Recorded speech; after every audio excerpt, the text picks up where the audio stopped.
Pada jam 11:10 malam, 26 Oktober 2025, di Lebuh Raya Changlun, Kuala Perlis, kilometer 25, malam di Perlis terasa pekat, dingin, dan sunyi sepi yang menakutkan.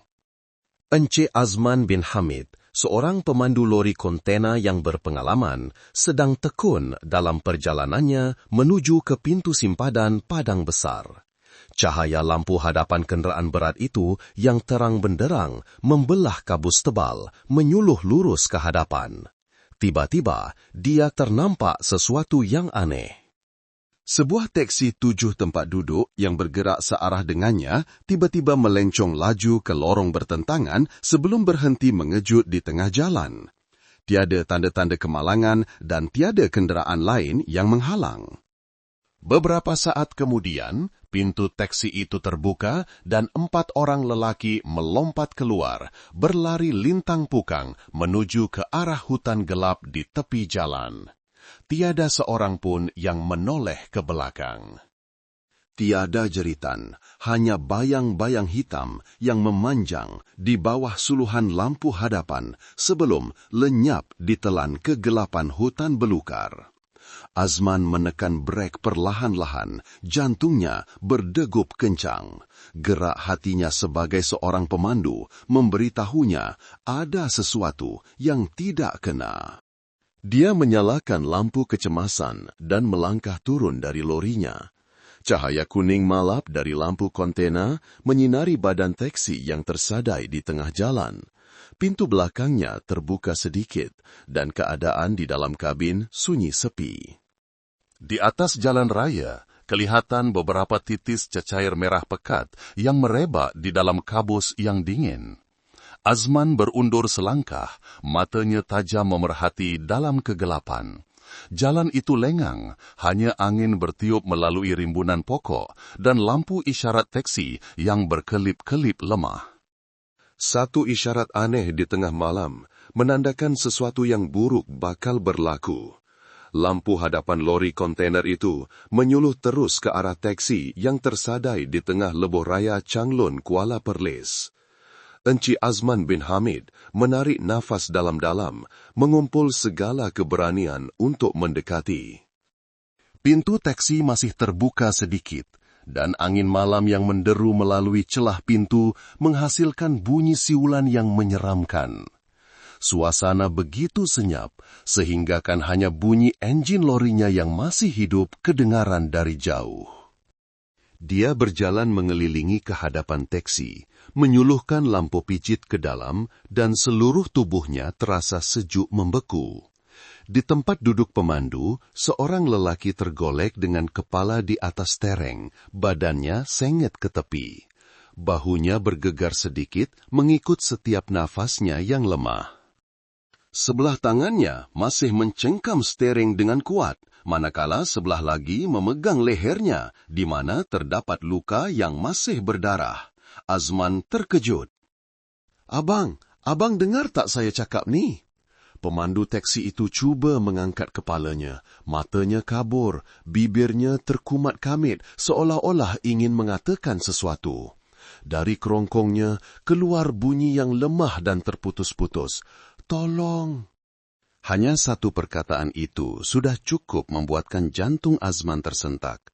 Tanpa berfikir panjang, dia segera membuka pintu, menanggalkan tali pinggang keledar dan memapah pemandu itu keluar dari tempat duduknya. Darah sudah membasahi bahagian dada bajunya. Bau hanyir darah menuhuhi ruang sempit di dalam teksi. Azman meletakkan mangsa bersandar pada pintu. Tangannya terketar-ketar mencari kain untuk menekan luka itu buat sementara. Situasi itu terlalu mengejutkan, tetapi sebagai seorang pemandu veteran, dia tahu setiap saat amat berharga. Dia mengeluarkan teleponnya dan segera menghubungi 999 bercakap sambil tercungap-cungap. Hello, saya di kilometer 25, Lebuh Raya Changlun, Kuala Perlis. Ada orang cedera parah, mungkin kes samun. 4 suspek baru lari masuk hutan, minta hantar bantuan segera. Di hujung talian, suara operator yang tegas kedengaran. Tuan, jangan usik lokasi kejadian. Pastikan keselamatan diri, bantu mangsa setakat yang mampu. Pasukan kami sedang bergerak ke sana. Azman meletakkan telefon dan memandang sekeliling. Malam yang gelap pekat tanpa kelibat kenderaan lain. Dia cepat-cepat membuat keputusan. Dia tidak boleh menunggu lagi. Luka pemandu teksi itu dalam dan darah terus mengalir. Jika tidak sampai ke hospital segera, nyawanya mungkin tidak dapat diselamatkan. Dia memapah mangsa ke dalam kabin lori kontainernya, meletakkannya dalam keadaan mengiring supaya mudah bernafas, lalu menekan pedal minyak dan memecut laju di tengah malam. Lampu hadapan membelah kabus, memantulkan cahaya pada daun-daun pokok yang basah dan sejuk. Bunyi enjin mengaum, membawa bersama kebimbangan yang menyesakkan dada. Azman tidak tahu siapa lelaki itu. Dia hanya tahu lelaki itu berada di antara hidup dan mati. Setiap kali lori melanggar lubang, dia akan mengerling ke arah mangsa. Bimbang jika terlewat seminit pun, semuanya akan berakhir. Di dalam kabin, suara pemandu teksi itu semakin lemah. Sesekali hanya terdengar erangan perlahan dalam keadaan tidak sadar. Sambil memandu, Azman coba menenangkannya. Sabar bang, sikit lagi nak sampai. Jangan tidur ya, saya bawa abang pergi hospital sekarang. Perjalanan dari lokasi kejadian ke pusat Bandar Kangar hanya lebih kurang 10 kilometer, tetapi baginya pada waktu itu ia terasa amat jauh. Jam menunjukkan 11.25 malam, setiap minit yang berlalu adalah perlumbaan untuk menyelamatkan nyawa. Sepanjang jalan, dia tidak henti-henti membunyikan hon, meminta laluan, sambil memandu, sambil mengemaskini lokasi kepada talian 999. Di hujung talian, bilik gerakan polis kontingen Perlis telah berhubung dengan polis trafik untuk membuka isyarat lampu di beberapa persimpangan bagi membantu lorinya bergerak sepantas mungkin. Di dalam lori kontena yang meluncur laju di tengah malam itu, Azman dapat merasakan betapa beratnya tanggung jawab nyawa yang berada di sebelahnya. Seorang yang tidak dikenali, cedera parah, tetapi masih coba berpaut pada sisa-sisa kehidupan yang rapuh. Setiap kali lori melanggar lubang, dia akan mengerling ke arah mangsa, bimbang jika terlewat seminit pun, semuanya akan berakhir. Di dalam kabin, suara pemandu teksi itu semakin lemah, sesekali hanya terdengar erangan perlahan dalam keadaan tidak sadar. Sambil memandu, Azman cuba menenangkannya. Sabar bang, sikit lagi nak sampai. Jangan tidur ya, saya bawa abang pergi hospital sekarang. Perjalanan dari lokasi kejadian ke pusat Bandar Kangar hanya lebih kurang 10 kilometer, tetapi baginya pada waktu itu, ia terasa amat jauh. Jam menunjukkan 11.25 malam. Setiap minit yang berlalu adalah perlombaan untuk menyelamatkan nyawa. Sepanjang jalan, dia tidak henti-henti membunyikan hon meminta laluan, sambil memandu, sambil mengemaskini lokasi kepada talian 999. Di hujung talian, bilik gerakan polis kontingen Perlis telah berhubung dengan polis trafik untuk membuka isyarat lampu di beberapa persimpangan bagi membantu lorinya bergerak sepantas mungkin. Di dalam lori kontainer yang meluncur laju di tengah malam itu, Azman dapat merasakan betapa beratnya tanggung jawab nyawa yang berada di sebelahnya. Seorang yang tidak dikenali, cedera parah, tetapi masih coba berpaut pada sisa-sisa kehidupan yang rapuh. Cahaya merah dari papan pemuka memantul pada wajah pucat pemandu teksi itu. Dia dapat melihat setiap titis peluh sejuk di dahinya. Kira-kira 10 minit kemudian, sebaik sahaja lori kontainer itu tiba di persimpangan besar menuju ke pusat bandar, sebuah kereta peronda dari polis kontingen Perlis muncul dengan siren yang berbunyi nyaring. Azman segera memberi isyarat meminta bantuan. Dua orang anggota polis dengan pantas mengambil alih mangsa dan memberikan arahan untuk terus ke hospital terdekat. Apabila ambulans berlalu pergi, Azman berdiri di tepi jalan, seluruh tubuhnya menggeletar kerana tekanan. Semuanya berlaku terlalu pantas. Dalam masa kurang dari setengah jam, dari satu isyarat aneh di tengah malam, dia telah menjadi saksi pertama kes yang disyaki rompakan berdarah. Di kejauhan, lampu biru berkelip-kelip dari kenderaan polis mula kelihatan di lebuh raya Changlun, Kuala Perlis. Malam di sempadan, yang biasanya sunyi, kini menjadi riuh. Siasatan rasmi telah bermula dan segala petunjuk kes sedang menanti untuk didedahkan. Hanya 15 minit selepas panggilan daripada Azman, pasukan dari Jabatan Siasatan Jenayah, JSJ, Polis Kontingen Perlis, tiba di lokasi kejadian. Seluruh kawasan lebuh raya itu kini terang benderang disinari lampu sorot khas, dengan lampu biru dan merah berkelip-kelip memantur di atas jalan yang basah berkabus. Malam di sempadan yang biasanya tenang kini menjadi luar biasa sibuk. ACP Tuan Kamal Arifin, Ketua Jabatan Siasatan Jenayah, secara pribadi mengetuai siasatan. Dia melangkah keluar dari kenderaan, matanya tertumpu pada teksi 7 tempat duduk yang tersadai di tengah jalan. Lampu hadapannya masih menyala, menyuluh serong ke arah hutan belukar di kejauhan. Tiada kesan brek mengejut, tiada serpihan kaca pecah, tetapi segala-galanya di sekeliling menunjukkan baru sahaja berlaku pergulutan yang ganas. Tuan Kamal memberi isyarat, kawasan itu ditutup untuk siasatan dan pasukan forensik mula bekerja. Di bawah cahaya putih lampu sorot, para penyiasat dengan teliti mengambil gambar, menandakan lokasi dan mengumpul bahan bukti. Seorang pegawai menunduk dekat pintu pemandu, memeriksa dengan teliti kesan darah yang memanjang dari tempat duduk hingga ke ambang pintu. Dia melaporkan dengan suara perlahan, "Tuan, ada tanda-tanda pergulutan di sini. Tempat duduk pemandu dan pintu kanan mempunyai banyak kesan darah. Tiada tanda pelanggaran dari luar." Sementara itu, pasukan lain memeriksa kawasan sekitar.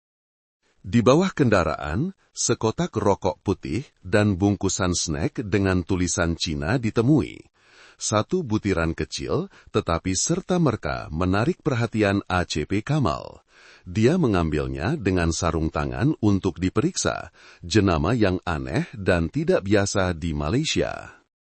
Di atas papan pemuka, dompet, telepon bimbit dan dokumen mangsa masih ada, tidak diusik, tiada tanda-tanda digeledah. ACP Kamal berfikir sejenak, jika ini rompakan, mengapa semuanya ditinggalkan? Dia berpaling kepada pasukannya. Catat, barang-barang tidak dicuri. Motif jenayah mungkin bukan rompakan. Di sebelahnya, seorang pegawai muda yang baru kembali dari kawasan pinggir hutan melaporkan. Lapor, di seberang sana ada kesan tapak kaki baru menuju ke bukit.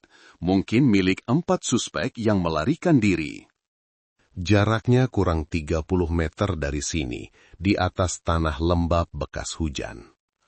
Mendengar itu, ACP Kamal melihat jam tangannya. Masa antara kejadian berlaku dan ketibaan pasukannya kurang dari setengah jam.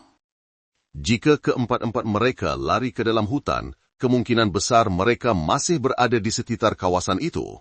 Dia berkata dengan suara tegas, "Jangan biarkan mereka melepasi sempadan, tutup semua kawasan dalam radius 10 kilometer, maklumkan kepada pasukan gerakan AM untuk bekerja sama segera." Sebaik sahaja arahan diberikan, beberapa pasukan terus bergerak. Lampu picit menyuluh ke lereng-lereng bukit di kejauhan. Unit anjing pengesan K9 dibawa ke lokasi untuk menjejaki bau. Udara terasa pekat dengan bau lembab hutan dan bau darah yang masih melekat di dalam teksi. Kembali ke lokasi kejadian, seorang pegawai forensik menggelengkan kepala ketika memeriksa ruang penumpang belakang. Tiada senjata ditemui, mungkin telah dibawa lari. Ambil sampel darah di tempat duduk dan pintu untuk ujian perbandingan DNA sebaik sahaja suspek ditangkap, arah ACP Kamal. Setiap butiran kecil perlahan-lahan dicantumkan seperti kepingan pertama sebuah teka-teki yang kabur. Satu serangan berlaku di Lebuh Raya tengah malam. Penyerang tidak merompak, bertindak pantas, dan melarikan diri ke dalam hutan. ACP Kamal memandang sekeliling, suaranya perlahan tetapi tegas. Ini bukan kes rompakan biasa. Penyerang mempunyai tujuan lain. Berdasarkan bukti dan arah mereka melarikan diri, kemungkinan besar suspek adalah warga Cina, pendatang tanpa izin. Kenyataan itu membuatkan suasana menjadi lebih tegang. Satu kes rentas sempadan berlaku di laluan perdagangan utama. Sedikit sahaja kesilapan, mereka boleh meloloskan diri ke seberang sempadan dan kes itu akan menemui jalan buntu. Di tengah malam yang dingin, lampu amaran masih berkelip-kelip di badan teksi itu. Lokasi kejadian kelihatan senyap, tetapi seolah-olah menceritakan kisahnya melalui kesan darah, tapak kaki, dan kedinginan yang terasa di permukaan jalan. Dan pada malam itu juga, satu arahan untuk operasi penjejakan pantas telah dikeluarkan, memulakan satu kempen kepungan berskala besar yang belum pernah terjadi sebelumnya di kawasan Sempadan Perlis.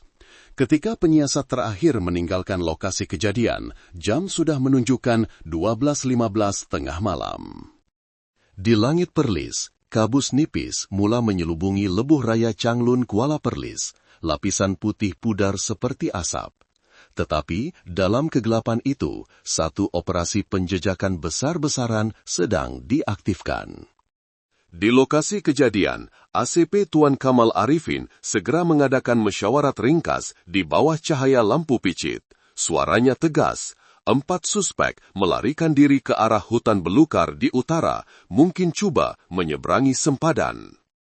Kita mesti sekat semua lorong tikus dan laluan kecil dengan apa cara sekalipun. Jangan biarkan seorang pun terlepas. Dalam beberapa menit, arahan itu disebarkan ke semua unit, dari JSJ, PGA, Polis Trafik, hingga ke pasukan gerakan AM. Semuanya digerakkan sepenuhnya. Telepon di bilik gerakan polis daerah Sempadan berdering tanpa henti. Setiap pasukan ditugaskan mengikut peta, disebar dalam bentuk kipas, menutup sepenuhnya kawasan Bukit Bukau yang bersempadan. Dalam masa 30 menit, satu kepungan ketat telah diwujudkan dalam radius 10 km di sekitar lokasi kejadian. Sekatan jalan raya sementara didirikan di tepi Lebuh Raya. Kenderaan khas, lampu sorot, walkie-talkie, unit K9, dan anggota polis bersiap sedia.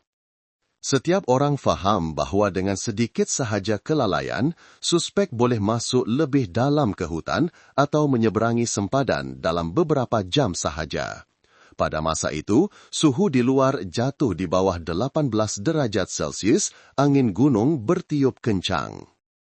Dalam bunyi desiran daun, pasukan-pasukan terus meronda, lampu picit menyuluh ke sana-sini di antara hutan belukar dan bukit-bukit tanah merah. Setiap kesan tapak kaki yang mencurigakan di atas tanah lembab diperiksa dengan teliti. Di bawah cahaya yang malap, kesan kasut besar dan kecil berselang-seli menuju ke arah utara. Seorang anggota PGA berbisik, kalau mereka ikut laluan ni, mungkin mereka nak pusing ikut denai untuk ke seberang. ACP Kamal mengangguk, kemungkinan besar. Maklumkan kepada pos kawalan sempadan untuk menyekat 2 arah di Cenuram Batu dan lorong 386. Semua laluan mesti ada orang. Serentak dengan operasi kepungan, sebuah pusat arahan sementara didirikan di tepi jalan. Peta topografi Perlis dibentangkan di atas bonet kenderaan pemerintah. Titik-titik merah kecil menandakan kedudukan setiap pos kawalan. Walkie-talkie terus berbunyi dengan perbualan yang pantas. Pasukan 3 lapor, kesan tapak kaki dikesan menuju ke barat laut. Pasukan 5 sudah mendirikan pos di KM 29, tiada sasaran dikesan. sudah berhubung dengan sukarelawan kampung untuk bantuan lampu picit dan pencahayaan tambahan. Sementara itu, satu pasukan lain kekal di lokasi kejadian untuk mengawal, bersedia untuk memberi bantuan jika diperlukan. Pasukan Gerakan AM ditugaskan untuk menjejak secara langsung, membawa anjing pengesan yang dilatih khas untuk menghidu bau darah yang tertinggal di lokasi. Salakan anjing bergema di tengah malam, bercampur dengan bunyi angin sejuk yang bertiup melalui hutan. Kadang-kadang, seluruh pasukan terpaksa berhenti seketika, mendengar dengan teliti setiap bunyi aneh dalam kegelapan. Setiap bunyi, walau sekecil manapun, boleh menjadi petunjuk. Sekitar jam 1 pagi, dari satu pasukan peronda kira-kira 3 kilometer dari lokasi kejadian, satu laporan cemas kedengaran di walkie-talkie. Pusat arahan, 3 lelaki dengan tingkah laku mencurigakan dikesan berjalan di tepi jalan, pakaian kotor, berlumpur, minta arahan. Tanpa teraga-aga, ACP Kamal menjawab ringkas, kunci kepungan, arahkan mereka berhenti untuk pemeriksaan. Beberapa menit kemudian, di pos kawalan KM 28 Lebuh Raya Changlun Kuala Perlis, lampu sorot dari kendaraan PJA menerangi satu kawasan.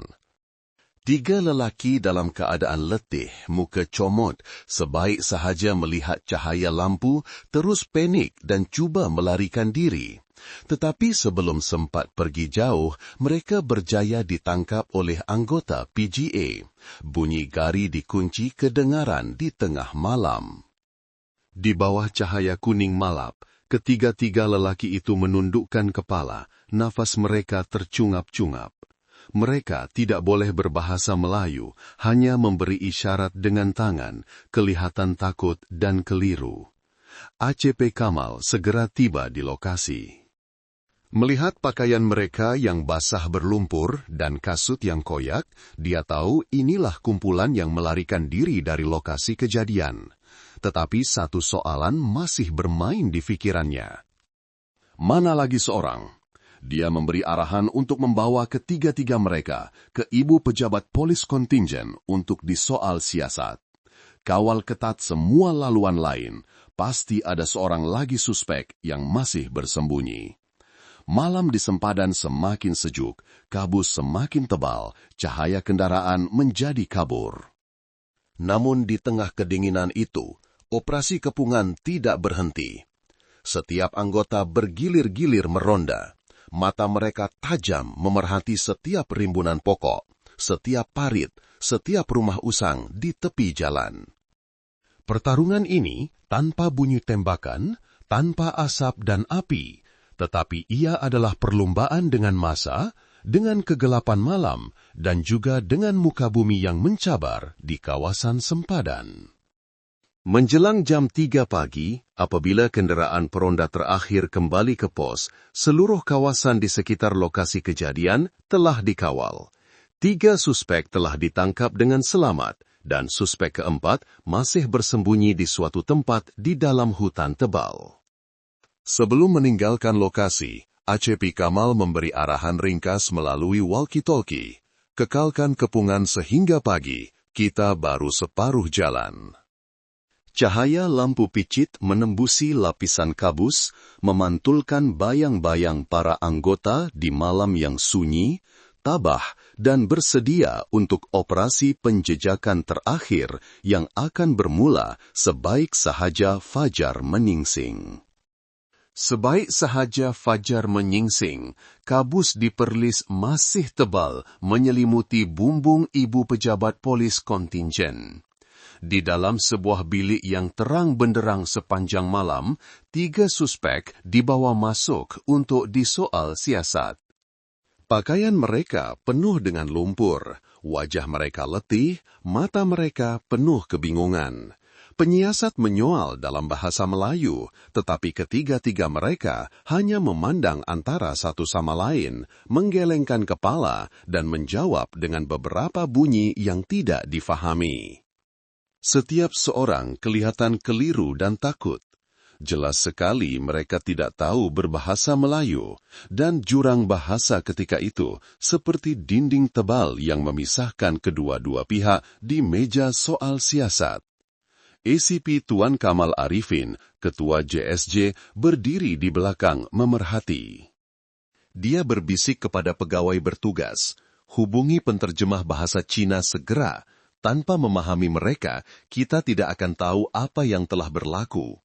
Kira-kira setengah jam kemudian, seorang penterjemah berketurunan Cina dibawa masuk. Apabila mendengar bahasa ibunda mereka, barulah ketiga-tiga suspek mula memberi reaksi. Mereka saling berpandangan dan kemudian serentak menundukkan kepala seolah-olah tahu mereka tidak boleh lari lagi. Sesi soal siasat bermula. Penterjemah duduk di tengah. Dengan nada yang tenang, menterjemahkan setiap soalan dan jawaban. Perlahan-lahan, kepingan-kepingan awal mula tersusun.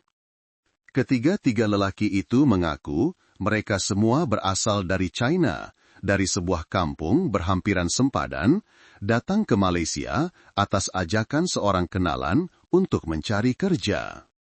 Mereka menyeberangi sempadan secara haram melalui lorong tikus di hutan dengan janji akan ada orang menjemput mereka di Pekan Padang Besar sebelum menaiki kereta ke Kuala Lumpur.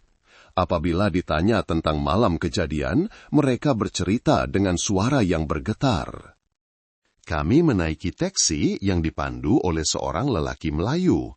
Jalan gelap, kereta masuk ke kawasan sunyi. Dalam kumpulan kami, ada yang mula pikir kami telah ditipu dan menjadi takut. Ada yang menjerit. Penterjemah berhenti seketika, kemudian berkata perlahan. Mereka kata, selepas itu, seorang dalam kumpulan mereka mengeluarkan pisau dan mengugut pemandu. Yang lain panik dan tidak sempat menghalang. Apabila nampak darah, semua terlalu takut dan lari. Mendengar itu, bilik itu menjadi senyap. ACP Kamal memerhati dengan teliti ketiga-tiga lelaki di hadapannya. Wajah mereka yang cengkung, tangan mereka yang kasar, jelas menunjukkan mereka bukan penjenayah profesional. Dia bertanya lagi, dengan suara yang perlahan, "Kamu semua tahu tak pemandu itu cedera parah?" Seorang lelaki menundukkan kepalanya sangat rendah, menggumamkan sesuatu dalam bahasa Cina. Penterjemah menjawab perlahan. Dia kata dia tidak tahu, dia cuma terlalu takut jadi dia lari. Sekarang dia menyesal. Tiada seorang pun daripada mereka berani mengangkat muka. Rasa takut dan penyesalan bercampur baur di mata mereka. Lelaki-lelaki dari negara asing ini mungkin hanya ingin mencari kerja untuk mengubah nasib. Tetapi dalam keadaan panik, mereka telah mengubah sebuah perjalanan biasa menjadi satu tragedi. ACP Kamal termenung. Dia faham di sebalik kejadian ini mungkin ada rantaian kesilapan oleh orang-orang naif yang percaya kepada janji ejan. Tetapi sifat serius perbuatan menyerang orang yang tidak bersalah tidak boleh diabaikan. Dia berpaling kepada penyiasat. Catat semua keterangan, minta Makmal bandingkan kesan di lokasi kejadian, dan pastikan berapa ramai yang benar-benar terlibat. Di luar, cahaya pagi mula menembusi tingkap. Cahaya itu menerangi bilik yang dingin, memantulkan wajah letih ketiga-tiga pendatang itu. Seorang daripada mereka perlahan-lahan mengangkat muka, matanya merah dan berkata sesuatu dengan sangat perlahan. Penterjemah selepas mendengar hanya mengeluh. Dia kata dia hanya berharap pemandu itu dapat diselamatkan. Pada ketika itu, tiada siapa yang berkata apa-apa lagi. Bunyi pen menulis laporan kedengaran perlahan, berselang-seli dengan keluhan berat. Di luar sana, Perlis memulaikan hari baru, tetapi di dalam bilik soal siasat itu, malam seolah-olah belum berakhir, karena cerita di sebaliknya masih banyak yang belum terungkap. Selepas hampir 2 jam soal siasat berterusan dengan bantuan penterjemah, kepingan-kepingan maklumat yang berterabur dari keterangan 3 suspek itu akhirnya membentuk satu nama yang sama, Ah Chong. Lelaki itu, menurut ketiga-tiga pendatang tersebut, berumur sekitar 30 tahun, berbadan tegap, tinggi lebih 1,75 meter, rambut dipotong pendek, muka gelap terbakar matahari, dengan parut nipis memanjang dari tulang pipi kiri hingga ke dagu. Dia adalah ketua kumpulan itu, dan juga satu-satunya yang membawa pisau, sebilah pisau lipat yang dibawanya semasa merentas hutan menyeberangi sempadan. Menurut keterangan, Ah Chong sudah biasa dengan laluan sempadan ini. Sebelum membawa kumpulan itu ke Malaysia, dia pernah bekerja untuk seorang penyeludup di Guangxi. Selepas beberapa kali berjaya membawa barang melalui lorong tikus, dia menjadi mahir dengan muka bumi, tahu setiap anak sungai dan setiap belukar di sepanjang sempadan Perlis. Mungkin karena itu, dia dianggap sebagai ketua oleh rakan-rakannya, sebagai penunjuk jalan yang tahu semua jalan keluar jika tertangkap. Tetapi di sebalik penampilannya yang tenang, tersembunyi personaliti yang sangat degil dan berani. Salah seorang daripada 3 suspek itu menceritakan dengan suara bergetar melalui penterjemah. Bila taksi masuk jalan sunyi, dia kata kita kena tipu. Dia takut kena tangkap, terus dia keluarkan pisau, acukan pada pemandu. Kami menjerit suruh jangan, tapi dia tak dengar. Semua berlaku sangat cepat. Kenyataan itu membuatkan seluruh bilik soal siasat senyap.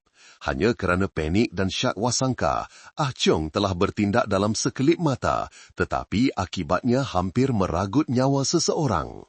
Dia bukan sahaja menyerang pemandu, tetapi juga mengarahkan seluruh kumpulan berpecah dan melarikan diri. Menurut gambaran mereka, selepas kejadian itu, dia kelihatan sangat tenang, tidak panik, tidak menjerit, sebaliknya hanya memberi arahan dengan dingin. Berpecah 2 arah, jangan jalan sekali. Siapa kena tangkap, pandai-pandai jaga diri. Kata-kata itu menunjukkan naluri kelangsungan hidup dan keupayaan merancang Ah Chong. Dia tahu jika 4 orang lari ke arah yang sama, jejak akan mudah dikesan. Hanya dengan berpecah dan bersembunyi di dalam hutan, barulah ada harapan untuk meloloskan diri. Sikap dingin dan pengetahuannya tentang muka bumi inilah yang membuatkan pihak berkuasa paham bahawa dia bukan calang-calang orang. ACP Tuan Kamal Arifin mendengar laporan itu dan mengangguk termenung.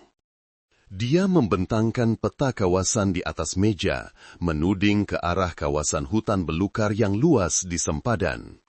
Kalau dia pernah jadi penyeludup, dia pasti tahu lorong-lorong tikus di kawasan ini. Tanpa duit, tak boleh cakap Melayu, tapi dia ada kemahiran hidup. Kita perlu kepung kawasan ini dengan teliti, sebab dia takkan pergi jauh. Dia sedang tunggu peluang untuk balik ke seberang. Seorang penyiasat menambah, 3 suspek yang lain kata dia sangat degil. Bila dikejar, dia tak takut langsung, cuma ingatkan jangan sampai kena tangkap. Mungkin dia ada bawa sedikit bekalan makanan kering dan air. Kalau begitu, dia boleh bertahan dalam hutan sekurang-kurangnya 2 hari. Pandangan itu membuatkan suasana bilik mesyuarat semakin berat. Seorang penjenayah yang berpengalaman menyeberangi sempadan, faham selok-belok hutan dan sedang terdesak, itulah jenis orang yang paling berbahaya. Jika dia terdesak, dia mungkin akan menyerang pasukan penjejak. Jika dia terlalu nekat, dia mungkin akan mencari jalan ke sempadan dan kes ini akan buntu. ACP Kamal mengangguk perlahan, suaranya tenang. Ah Chong mungkin melakukan jenayah kerana panik, tapi kita tak boleh pandang rendah padanya. Dalam keadaan dikejar, manusia mudah melakukan perkara paling gila. Kita kena pertimbangkan semua kemungkinan, termasuk kemungkinan dia akan melawan. Di atas meja, fail 3 suspek tersusun rapi. Di bawah sekali adalah lakaran wajah Achong yang dilukis pantas berdasarkan gambaran rakan-rakannya. Wajah bersegi, mata yang dalam dan dingin, pandangan setajam pisau. Dia seperti bayangan hitam yang bersembunyi di tengah hutan sempadan, seorang yang baru melakukan jenayah, tetapi juga membawa naluri kelangsungan hidup yang kuat. Malam itu, apabila seluruh pasukan di negeri itu diarahkan untuk terus mengawal kawasan, peta dengan titik merah kecil yang menandakan arah pelarian Achong masih terbuka di atas meja pusat arahan. Tiada siapa yang berkata apa-apa lagi. Semua faham gambaran case sudah semakin jelas, tetapi kepingan teka-teki yang paling penting masih bersembunyi di suatu tempat di tengah-tengah hutan belantara Perlis yang dingin. Fajar 27 Oktober 2025, langit Perlis kelabu, kabus masih belum hilang sepenuhnya. Ketika cahaya pertama mula kelihatan di sebalik banjaran gunung di timur, operasi memburu suspek Achong secara rasmi bermula. Di lokasi kejadian, satu pasukan petugas khas yang diketuai oleh ACP Tuan Kamal Arifin telah ditubuhkan semalaman. Peta kawasan bukit, lorong tikus, dan anak sungai dibentangkan luas di atas meja pusat arahan lapangan. Setiap garisan pen merah, setiap titik biru menandakan kedudukan pos kawalan yang telah didirikan sepanjang malam. Suara ACP Kamal kedengaran ringkas tetapi tegas. Suspek Achong bersembunyi di sekitar hutan belukar di utara. Dia tiada wang, tidak fasih berbahasa Melayu, tetapi mempunyai pengalaman hidup di hutan. Semua pasukan mesti mengetatkan kepungan. Sebarang isyarat mencurigakan mesti dilaporkan serta-merta.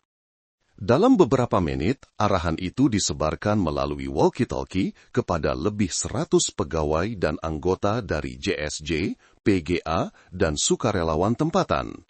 Kawasan bukit yang biasanya sunyi tiba-tiba menjadi seperti sebuah labirin yang dikawal. Anggota beruniform hijau senyap-senyap menyusup di antara kabus, lampu picit menyuluh ke sana-sini melalui setiap rimbunan pokok. Pasukan penjejak kecil yang terdiri daripada 4 hingga 5 orang dibahagikan mengikut formasi kipas. Laluan bukit licin, ada tempat yang curam sehingga terpaksa berpaut pada akar pokok untuk mendaki.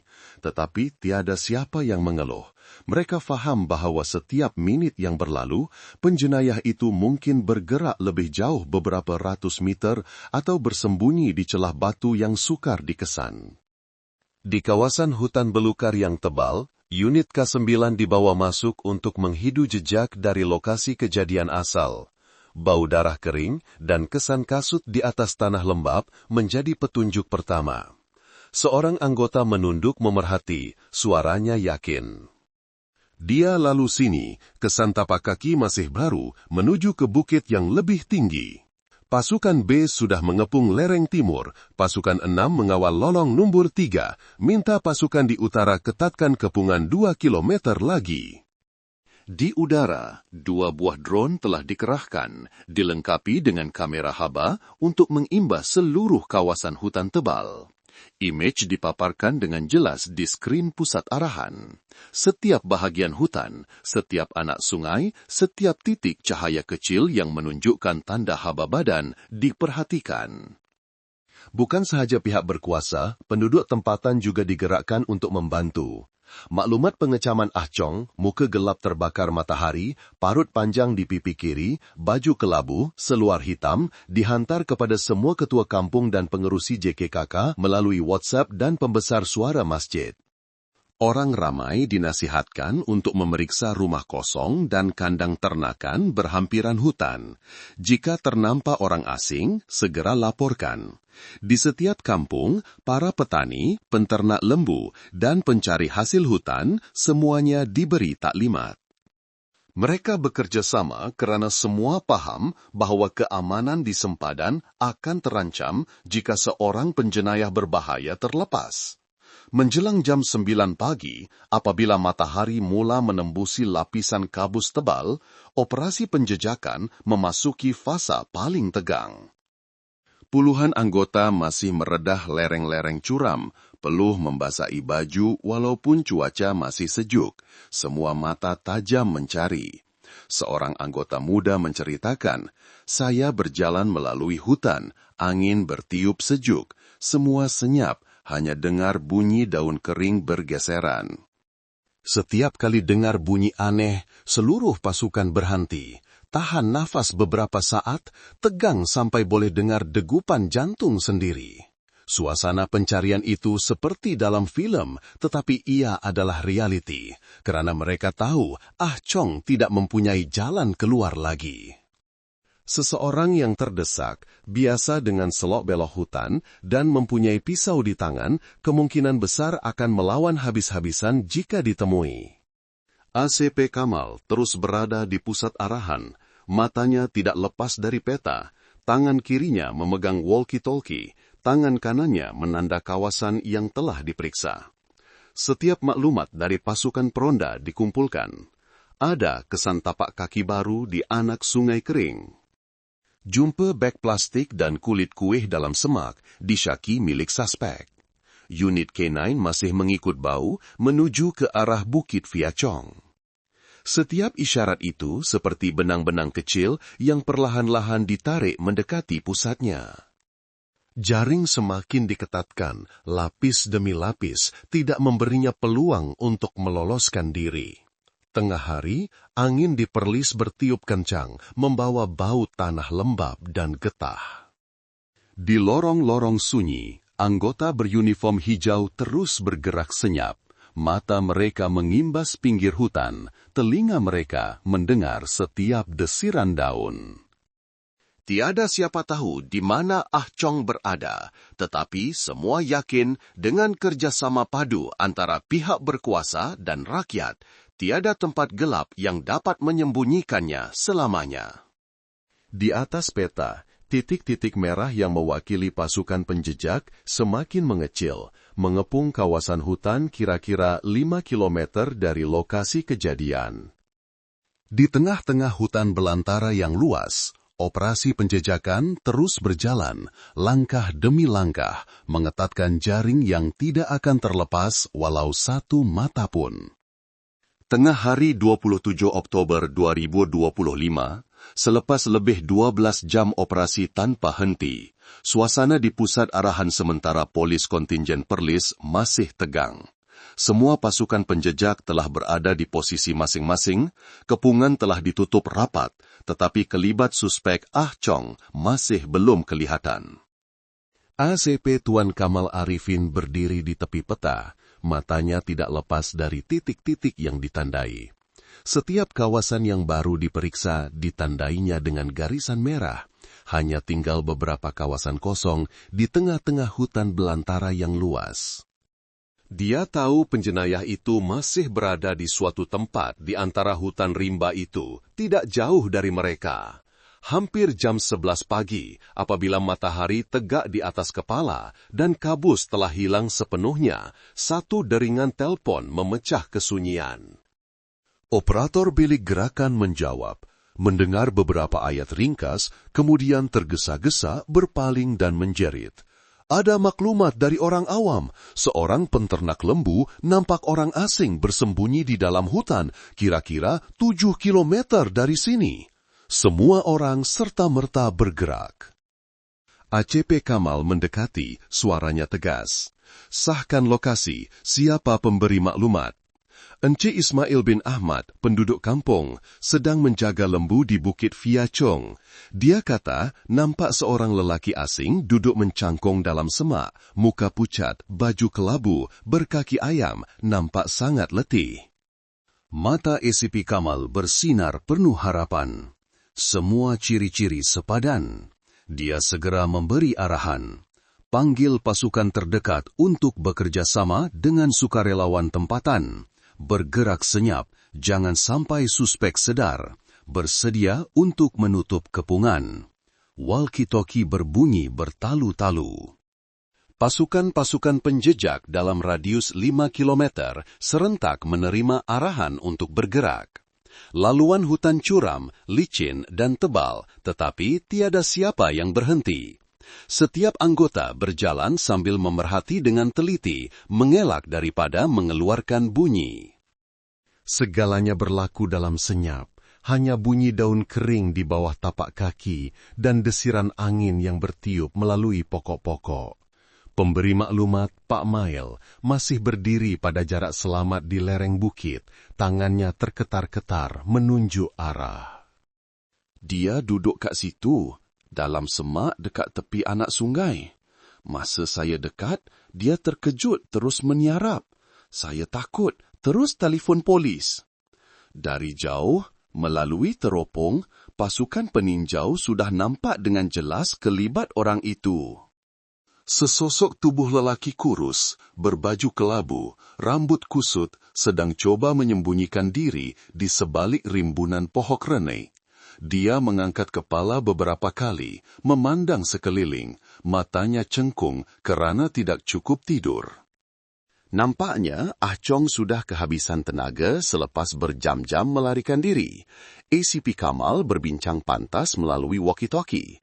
Jangan lepaskan tembakan, dekati dari 3 arah. Dia dah tak mampu bergerak laju, pastikan keselamatan mutlak.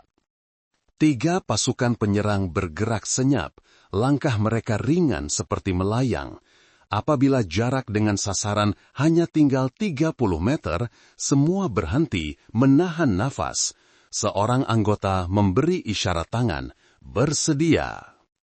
Tiba-tiba dari dalam semak, Ah Chong terhuyung hayang bangun. Kedua-dua tangannya berpaut pada batang pokok, matanya kosong.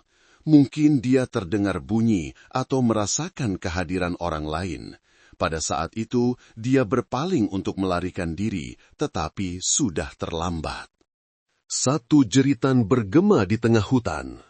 "Polis, jangan bergerak!" Terkejut, Ah Chong berpaling, berlari beberapa langkah sebelum rebah tersadung akar pokok. Anggota polis segera menerpa. Dalam sekelip mata, dia berjaya ditangkap tanpa sempat melawan. Nafasnya yang tercungap-cungap bercampur dengan desiran angin di hutan belantara. Aciong digari, wajahnya pucat lesi, matanya masih liar karena kelelahan dan putus asa. Seorang anggota dengan lembut menuangkan sedikit air untuknya. Dia minum dengan lahap, tangannya terketar-ketar. Tiada jeritan, tiada tembakan, hanya kesunyian berat seorang yang tahu dia sudah tiada jalan keluar. Berita penangkapan dilaporkan ke pusat arahan melalui walkie-talkie. ACP Kamal menghela nafas lega, mengangguk. Bagus, tangkapan selamat. Kawal lokasi, bawa dia balik ke ibu pejabat segera. Satu tepukan gemuruh kedengaran di dalam bilik arahan. Selepas lebih 12 jam berusaha sepenuhnya, jaring akhirnya tertutup rapat, tidak melepaskan walau satu mata pun. Di tengah hari di kawasan sempadan, cahaya matahari menyinari rimbunan pokok. Di atas lorong tikus yang menuju ke Lebuh Raya, pasukan yang mengiringi suspek berjalan perlahan. Tiada siapa yang berkata apa-apa, tetapi dalam hati setiap orang ada perasaan yang sama, lega, bangga, dan berterima kasih kepada orang awam yang telah membantu melengkapkan operasi penjejakan pantas ini. Satu kes yang pada mulanya kelihatan rumit dan berbahaya, kini berangsur-angsur selesai melalui kerjasama yang mantap antara pihak berkuasa dan rakyat. Semuanya kini hanya menunggu kebenaran terakhir didedahkan. Petang 27 Oktober 2025, selepas suspek Ah Chong ditangkap, barulah seluruh pasukan penjejak benar-benar dapat menarik nafas lega. Ibu pejabat polis kontingen Perlis terang benderang sepanjang malam itu. Di dalam bilik soal siasat, 4 orang lelaki duduk senyap, seorang yang baru ditangkap dan 3 lagi yang telah menyerah diri lebih awal. Cahaya kuning malap menyinari wajah mereka yang cengkung, gelap terbakar matahari dan letih selepas lebih sehari melarikan diri. Penterjemah dipanggil sekali lagi. Di tengah-tengah suasana yang berat, setiap soalan dan jawaban diterjemahkan dengan perlahan dan jelas. Dan kemudian, gambaran penuh kes itu perlahan-lahan muncul seperti kepingan teka-teki yang diletakkan di tempat yang betul. Keempat-empat mereka mengaku bahwa mereka adalah pekerja miskin dari Guangxi, China, yang terperdaya dengan janji pekerjaan bergaji tinggi di Malaysia. Seorang kenalan di kampung memperkenalkan mereka kepada satu sindiket ejen penyeludupan. Setiap seorang perlu membayar sejumlah besar wang, dan apabila berjaya masuk ke Malaysia, mereka akan dihantar ke kawasan perindustrian di selatan.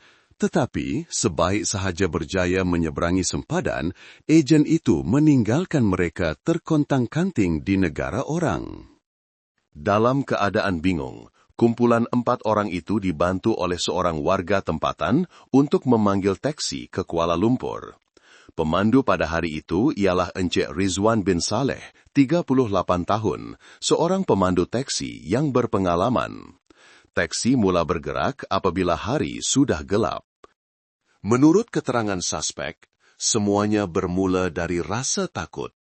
Apabila taksi melalui kawasan lebuh raya yang sunyi, dengan hutan belantara di kedua-dua belah jalan, Ah Chong mula berasa curiga.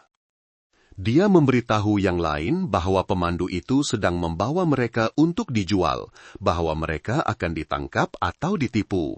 Seluruh kumpulan yang sudah sedia panik kerana tidak tahu berbahasa Melayu, lapar dan letih, menjadi semakin takut. Mereka menjerit meminta taksi berhenti, tetapi Encik Rizwan tidak faham.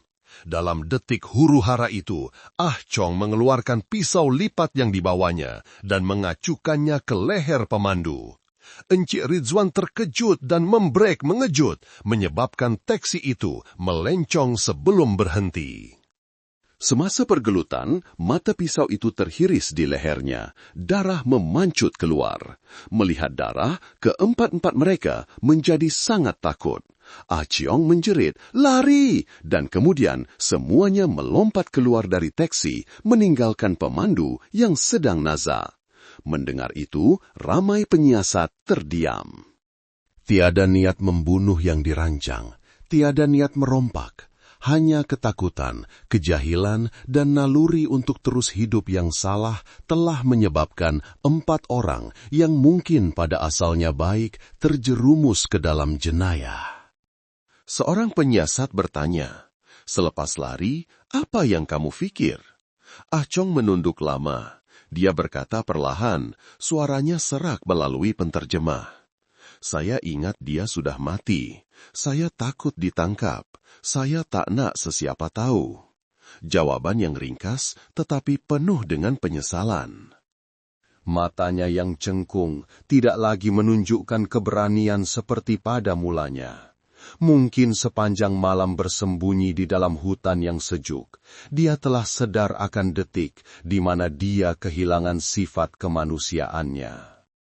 Para suspek juga mengaku bahawa selepas melarikan diri, mereka berpecah mengikut arahan Ah Chong untuk mencari jalan pulang ke sempadan.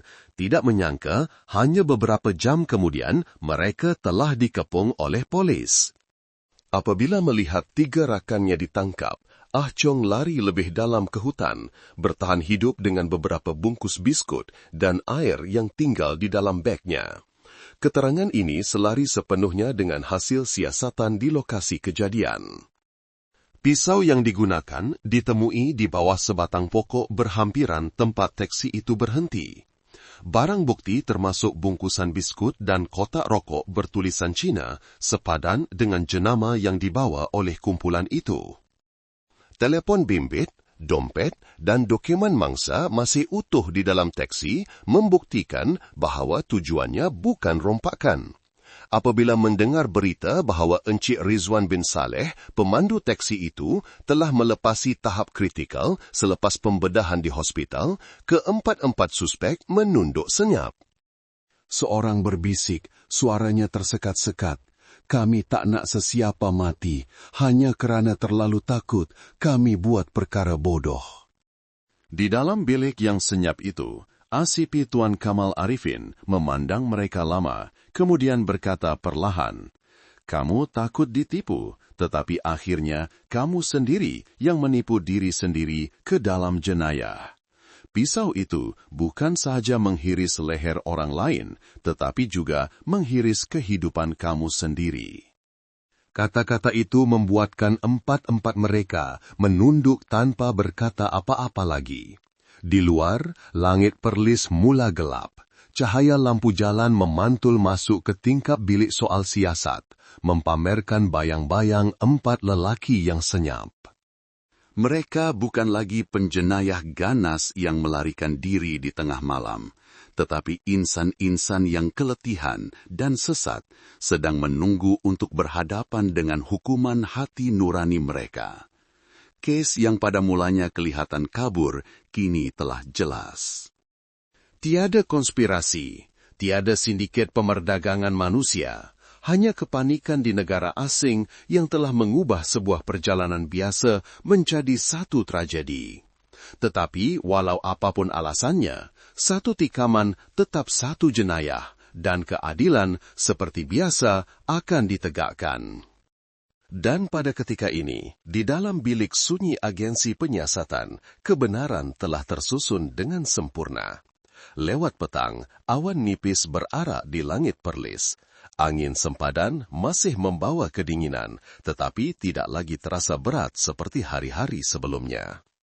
Di Lebuh Raya Changlun, Kuala Perlis, kilometer 25, tempat kejadian ngeri itu berlaku, kesan darah di atas jalan telah dibersihkan. Hanya tinggal garisan cat putih pasukan forensik sebagai jejak senyap sebuah malam yang penuh gejolak. Selepas hampir 2 hari bekerja tanpa henti, polis kontingen Perlis secara rasmi menutup siasatan kes ini. 4 suspek pendatang tanpa izin dengan Ah Chong sebagai pelaku utama telah didakwa atas kesalahan cubaan membunuh di bawah Seksyen 307 Kanun Keseksaan. Pihak berkuasa juga bekerjasama dengan pihak China untuk mengesahkan identiti mereka dan menguruskan kes mengikut peraturan antarabangsa. Di hospital, Encik Rizwan bin Saleh, pemandu teksi itu, telah melepasi tahap kritikal. Dia menceritakan dengan penuh emosi. "Saya cuma ingat masa tu saya tengah memandu, dengar mereka menjerit-jerit. Belum sempat saya toleh, saya rasa sakit di leher dan semuanya jadi gelap.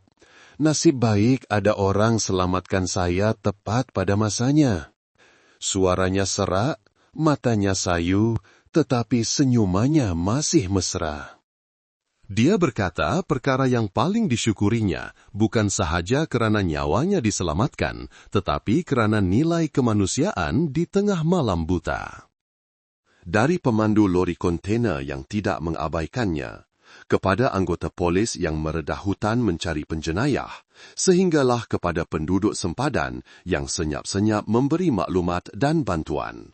Di pihak yang lain, 4 lelaki asing itu duduk senyap di dalam lokap sementara. Mereka tidak banyak bercakap, hanya meminta untuk mengetahui keadaan pemandu teksi itu. Mungkin bagi mereka, hukuman undang-undang hanyalah sebahagian. Hukuman sebenar terletak di dalam hati mereka. Rasa bersalah yang tidak berkesudahan karena satu detik kebodohan telah mengubah impian untuk kehidupan yang lebih baik menjadi sebuah mimpi ngeri.